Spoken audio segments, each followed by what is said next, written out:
The Gingerbread Man. A little old lady once took a flat pan and made for her husband a gingerbread man. The strange little man was made in this wise. He had almonds for fingers and currants for eyes. He was dressed in the brownest of brown little suits, with little brown trousers and tiny brown boots.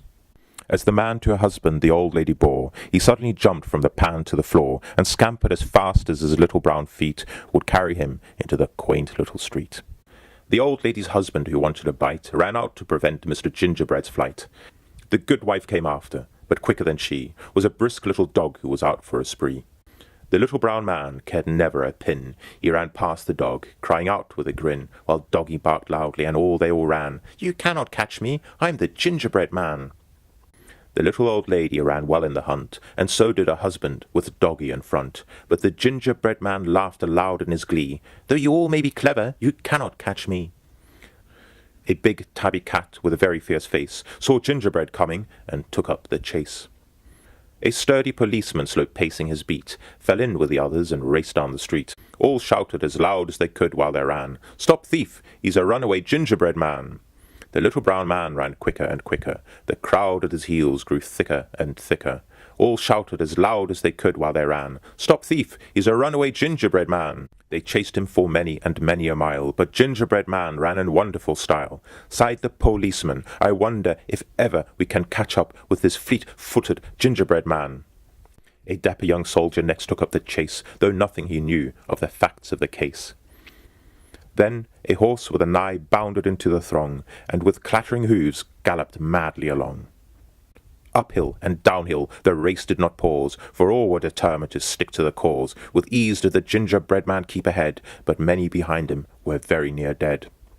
They dashed into valleys, they raced over hills, they splashed into cool little silvery rills. They climbed over gates, they leapt over stills, they ran and shouted for hundreds of miles. A gentle old cow, by the noise frantic scent, rushed into the crowd, raising dust as she went. And a cunning old crow left his favourite tree to follow the chase with the greatest of glee. On through the country and on through the towns, on through the forests and over the downs, and when he looked back at the hurrying crowd, the little brown man felt exceedingly proud.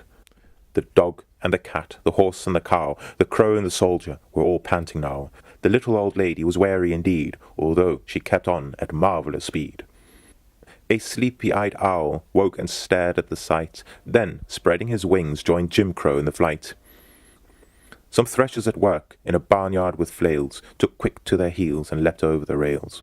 But though the crowd grew and increased as time went, the little brown man seemed exceedingly content, and laughed as he saw how they all ran, and yet couldn't catch him, the gingerbread man.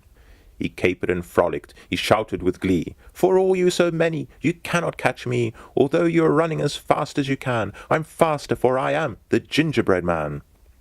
Some meadows were mowing a meadow hard by, but couldn't resist the hue and the cry.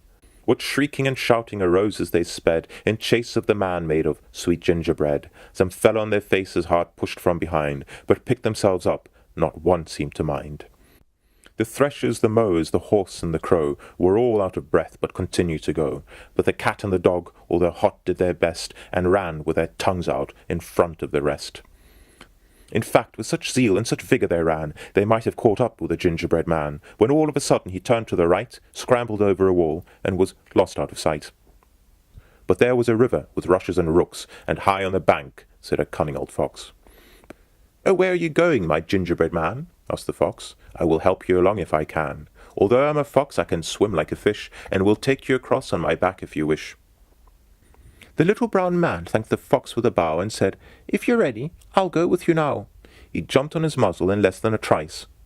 But foxes are cunning, and Ginger is nice. And Gingerbread vanished in less than a twink. Now where did he go to? I leave you to think.